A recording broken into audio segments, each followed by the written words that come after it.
Olá pessoal, bem-vindos à disciplina de Ecologia de Comunidades e Ecossistemas do curso de Ciências Biológicas da Universidade Federal de Santa Maria. Eu sou a professora Mariana Bender e eu estou com vocês na parte de Ecologia de Ecossistemas dessa disciplina. Esses vídeos que vocês vão ter acesso são vídeos curtos que correspondem a um resumo das aulas maiores que nós temos no formato remoto ao vivo, certo? Então nós começamos a nossa disciplina hoje vendo o que são ecossistemas, né? E nós também vimos dentro dos ecossistemas alguns conceitos, como o conceito de produtividade. Nós vimos quais são os fatores limitantes da produtividade em ampla escala, relacionando com os principais ecossistemas marinhos e terrestres, os grandes biomas. Né? Nós também vimos o que são teias tróficas, o que são pirâmides, né? E aí relacionamos com Charles Elton. E nós também vimos um processo que é muito importante, que acontece através da teia trófica, que é o processo top-down. E nós vamos ver isso com um exemplo no final dessa videoaula, certo? Então, existem diferentes conceitos, né, nos diferentes livros-texto que vocês têm como o recomendado para essa disciplina, mas basicamente quando a gente olha para um conceito de ecossistema, tem dois elementos que sempre aparecem nesses conceitos. Um elemento é o físico, né? Então o mundo físico ou ambiente físico que aparecem nesse slide, e um outro elemento é o componente biológico. Então todas as definições de ecossistema, elas reúnem, além do componente biótico, né, o biológico que corresponde à comunidade biológica, né, que vocês estavam vendo na parte anterior dessa disciplina, também temos aí o mundo abiótico, o mundo físico. Então, quando a gente está falando em ecossistema, a gente considera a matéria e a energia que fluem através desses componentes bióticos, né, e que ligam esses diferentes componentes biológicos numa escala um pouco maior, né? Então, esses são conceitos que aparecem e definições que aparecem para ecossistemas na literatura, né? E quais são esses componentes que existem, bióticos e abióticos aí nos ecossistemas?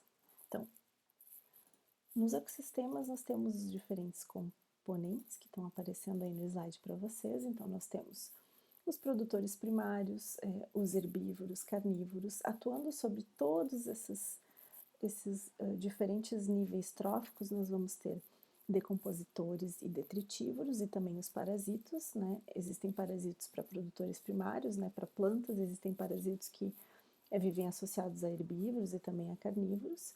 E nós temos os decompositores e detritívoros que atuam sobre todos os níveis tróficos, né, decompondo tanto os restos desses organismos, né, depois que morrem, quanto fezes, por exemplo, e eles devolvem essa matéria orgânica, então por isso que a gente está falando em matéria, né, esse componente aí do sistema, e eles fazem com que a matéria volte para o sistema e seja incorporada, né, novamente através dos produtores primários, por exemplo. E aí a gente considera todo o ambiente físico e químico, então como que a água, esse elemento tão importante, é incorporado pelos produtores primários e flui, né? Como que importantes nutrientes como ferro, fósforo, nitrogênio, né, fluem através desse sistema. Então, por isso que a gente está falando em ambiente físico e também nesse componente biótico, biológico aqui, que é o que diz respeito aos organismos. Então, a comunidade biológica inserida dentro do seu ambiente físico e químico, né? Um artigo que foi muito importante dentro da ecologia de ecossistemas foi esse produzido por Raymond Lindman, em 1942, em que ele introduziu o conceito de produtividade, né? E por que a produtividade é tão importante? Porque a produtividade é uma métrica, né? É uma medida de quão produtivo o sistema S ele está funcionando, né? Então, Lindman introduz isso, né, em 1942, e ele fez isso para esse lago aqui, né, lago temperado, né, e ele calculou o quão produtivo, né, são cada um dos níveis tróficos desse sistema. Então, ele calculou a produtividade, né, produtividade corrigida aqui para produtores primários, consumidores primários e secundários.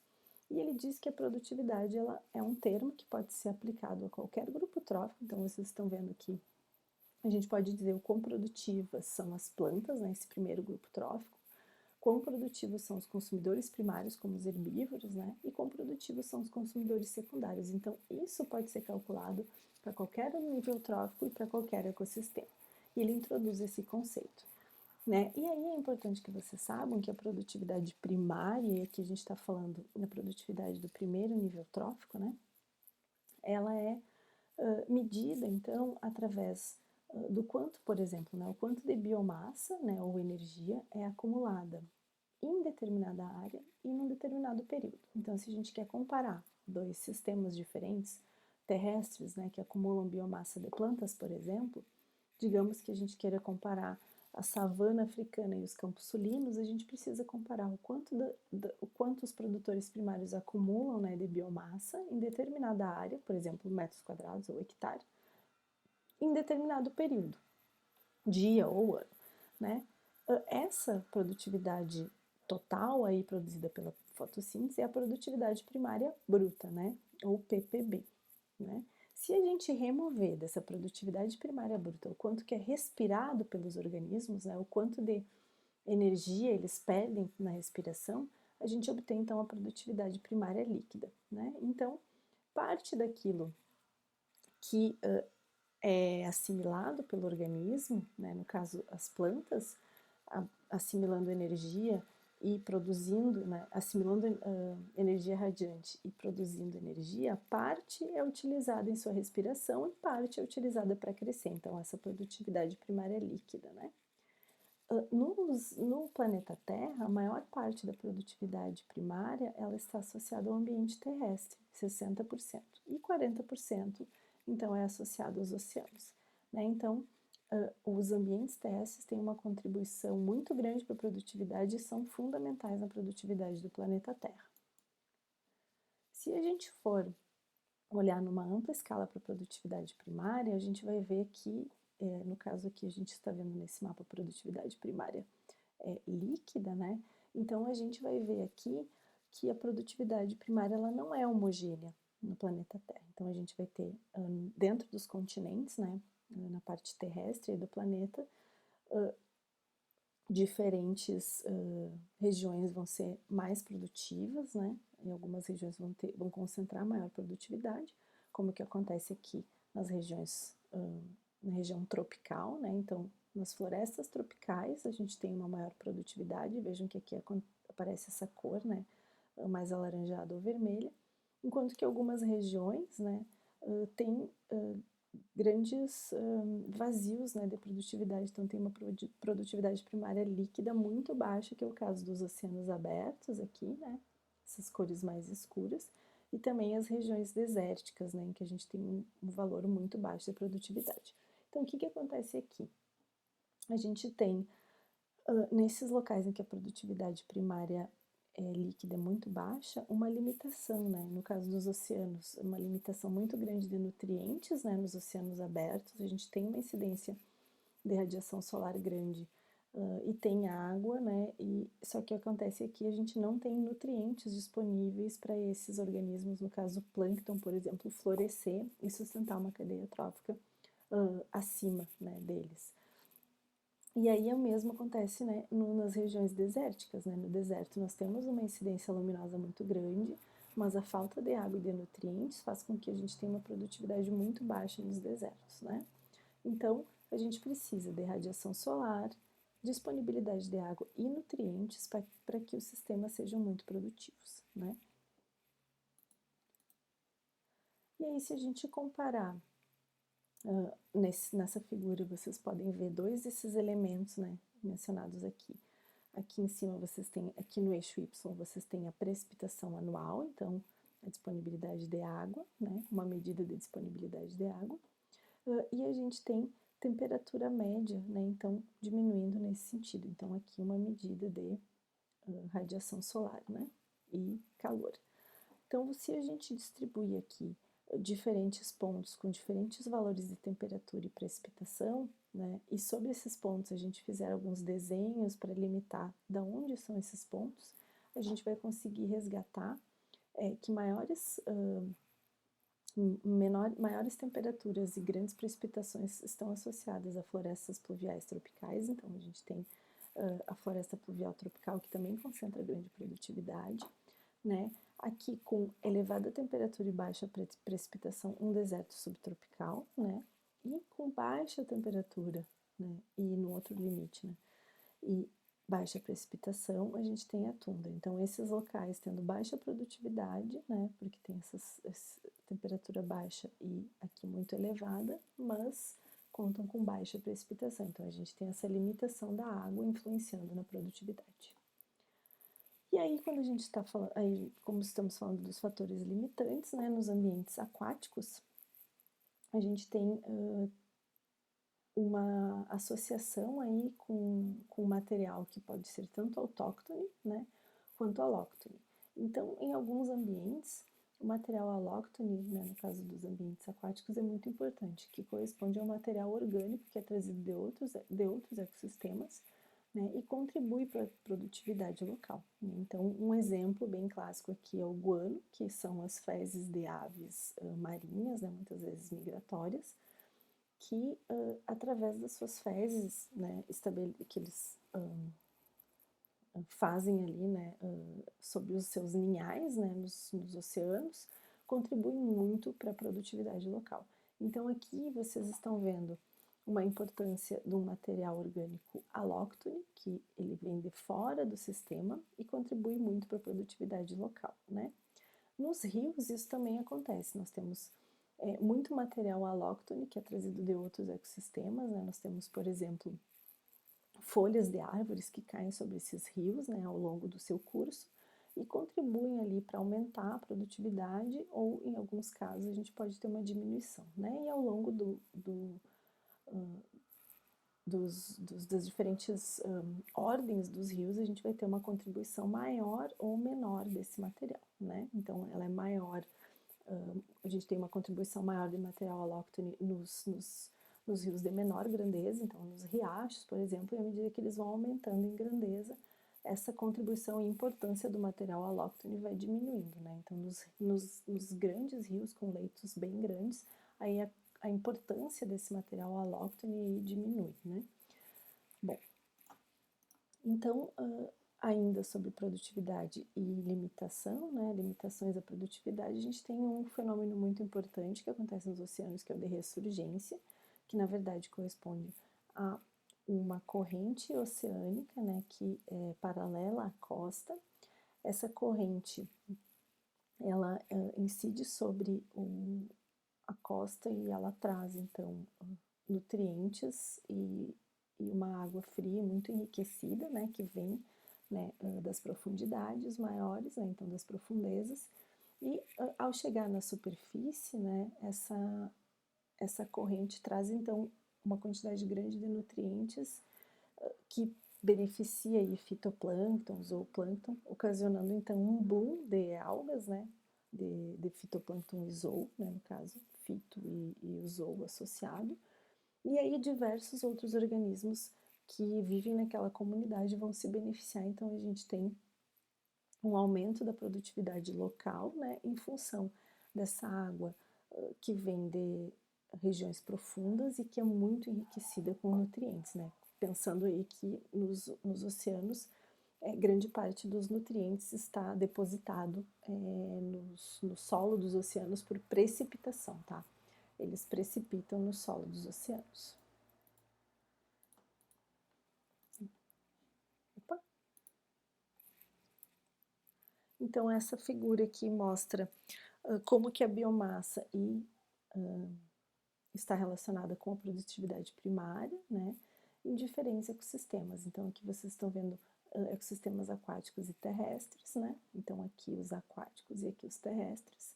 E os ecossistemas terrestres tendo maior produtividade e acúmulo de biomassa do que os ambientes aquáticos.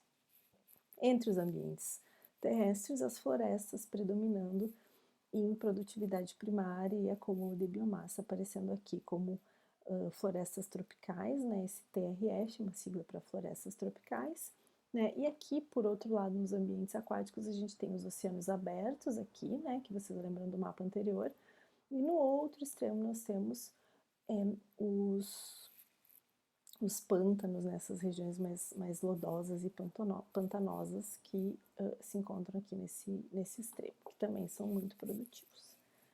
Quase que a mesma produtividade de uma floresta tropical. As pirâmides ecológicas são uma forma de nós entendermos como que a energia flui através de um ecossistema. Então, é possível visualizar aí, através das pirâmides ecológicas, a estrutura trófica do sistema, né?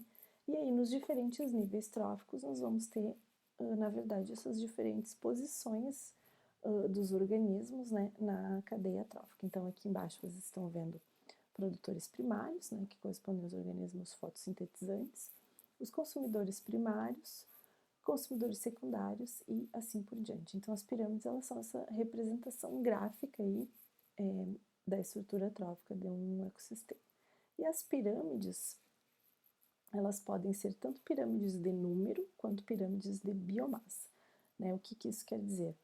Então, as pirâmides de número, elas correspondem ao número de indivíduos que existe em diferentes partes dessa estrutura trófica, né? Então, a gente tem uma representação gráfica do número de indivíduos e, por outro lado, a pirâmide de biomassa representa a biomassa que existe acumulada nesses diferentes níveis tróficos que vocês estão vendo aí.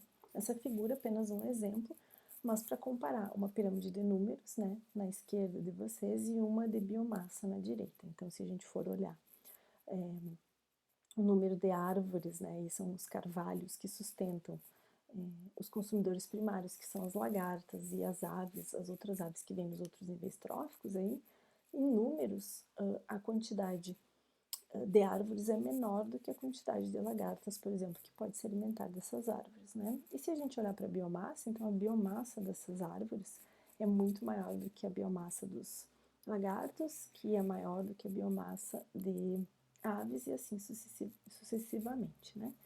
E essas pirâmides, né, essa estrutura trófica organizada dessa forma, ela foi introduzida por Elton, né, até antes do Lindemann falar sobre produtividade.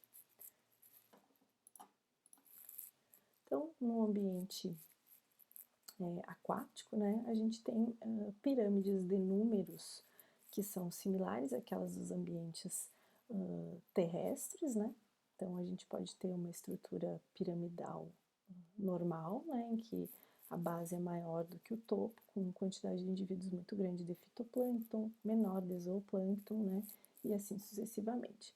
Mas se nós olharmos para uma pirâmide de biomassa, né, no caso nos ecossistemas marinhos, né, a gente pode encontrar uma pirâmide quase que invertida, porque a biomassa desses organismos produtores primários, no caso o fitoplâncton e também do zooplâncton, é menor do que a dos predadores de topo, como tubarões, por exemplo. Então, a gente tem, às vezes, nos ecossistemas marinhos, uma base da pirâmide bem parecida com o topo, considerando a biomassa, tá? Não é uma estrutura completamente invertida, uma pirâmide invertida, mas às vezes a gente tem valores bem parecidos de biomassa no topo e na base. E aí nós chegamos, então,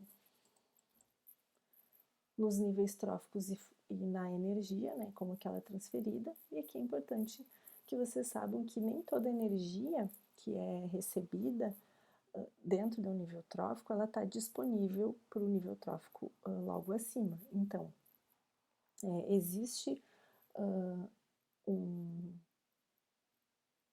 um entendimento de que a energia que é transferida de um nível trófico para o outro é de apenas 10%, né? Existem alguns trabalhos que mostram que esse valor ele varia, ele não é sempre de 10%, claro, vai depender do sistema e dos organismos considerados, né, dentro de cada teia, dentro de cada estrutura trófica, mas existe um estudo que mostra que se for considerar a média, né, de transferência de energia entre os níveis tróficos, o valor fica mais ou menos em torno de 10%. Então, de um nível trófico para o outro, muita energia se perde, né, e pouca energia, então, fica disponível para o nível trófico imediatamente acima, né. A eficiência de assimilação ela aumenta, né, à medida que a gente sobe aí nessa pirâmide ou na teia trófica. Então, se a gente parte daqui dos consumidores primários até os terciários, a gente tem uma eficiência de assimilação maior, né? Acontece que grande parte da energia que esses organismos assimilam aqui, né, eles utilizam para respirar, para sua respiração, né, para sua movimentação. Então, a respiração celular eles estão utilizando, né, para se movimentar, aquela energia, e aí um pouco eles conseguem converter em biomassa, tá? Então, a assimilação é grande, né, eles assimilam, mas após a energia assimilada, ela tem duas possíveis rotas. Ela pode ser convertida em biomassa ou essa energia ela pode ser dissipada através da respiração. Então, a gente tem esses dois caminhos, né? Então, se a gente olhar para esse nível trófico bem inferior aqui, né, dos produtores primários, tem uma energia que chega ali, né, através da luz, né? Parte é utilizada para o crescimento em biomassa desses organismos e parte é perdida para respiração das plantas, certo? E aí os consumidores primários assimilam, né? Então parte dessa energia que está ali disponível, não vão conseguir assimilar tudo, porque nem todas as partes das plantas eles conseguem comer, eles comem algumas partes, outras não são tão digeríveis assim, né?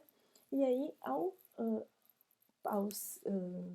consumir parte dessa energia, um tanto é eliminado através das fezes, então a gente tem um tanto que é eliminado, outra parte é assimilada, e dessa parte que é assimilada a gente tem duas possíveis rotas, né? Uma que é energia respirada, então o bicho se movimenta, o bicho se reproduz e gasta essa energia, e a outra parte vira biomassa, tá? Então, essa parte que vai virando biomassa, ela tem que ter uma eficiência de assimilação grande para ela ser convertida em biomassa. E essa eficiência de assimilação ela vai mudar de acordo com os organismos que a gente está considerando. Então, nós podemos olhar para os níveis tróficos dessa forma, e se vocês forem ver atrás aqui desses blocos, a gente tem diferentes organismos fazendo parte do mesmo nível trófico aqui, consumidores primários, por exemplo, né? Então, há um mix de organismos, né? E aí, uma outra forma da gente olhar para as interações dentro dos ecossistemas é olhando para as teias alimentares, né? Que elas estão aí no limite entre ecologia de comunidades e ecossistemas, né? Porque a gente consegue ver aqui como que as comunidades são estruturadas, então a gente vê as espécies, né, ou os grupos que compõem as comunidades, mas ao mesmo tempo a gente consegue ver as rotas, né, as setas aqui que representam as rotas do fluxo de matéria e energia, essas espécies interagindo, e a gente também pode entender aqui, através dessas rotas, dessas interações, um pouco da produtividade desse sistema, né? Então, elas estão no limite entre ecologia de comunidades e ecossistemas, essas teias. E através das teias, a gente consegue entender a relação entre os diferentes componentes, né, do sistema, e através delas também é possível compreender determinados, ou entender, ou visualizar determinados processos que ocorrem nessas teias tróficas. Então, um exemplo clássico que ocorre em teia trófica é o controle top-down, tá? E eu deixo vocês aqui com esse exemplo de um trabalho clássico do Robert Payne, né, de 1966, em que ele trabalhou com estrelas do mar Pisaster e Heliaster, em costões rochosos na América do Norte, lá na costa oeste dos Estados Unidos, e ele removeu estrelas do mar desse gênero. E o que ele descobriu, né, ao remover essa espécie que predava uma série de outras espécies, ele descobriu que Pisaster era uma espécie muito importante para estruturar a comunidade e fazer um controle de cima para baixo de toda a diversidade daquela comunidade. Ao retirar as estrelas do mar Pisaster, ele descobriu que a diversidade local passou de 15 espécies que existiam anteriormente, então para 8 espécies, né, depois dos experimentos. Então essa espécie que antes controlava uma população de moluscos, dos quais ela se alimentava, ela, ao ser removida, né, então proporcionou com que esses moluscos, esses bivalves, né, que aparecem aqui, dominassem os costões rochosos. Então, eles dominaram, né, porque a sua predadora foi removida. Então, isso é um processo que a gente chama de controle top-down e também um processo de prey release, né, de liberação da presa, que esses mexilhões eles foram liberados da predação e tiveram um aumento muito grande da sua população, né, e acabaram dominando o costão. Então, eu encerro essa revisão dessa nossa primeira aula aqui e eu vejo vocês na próxima.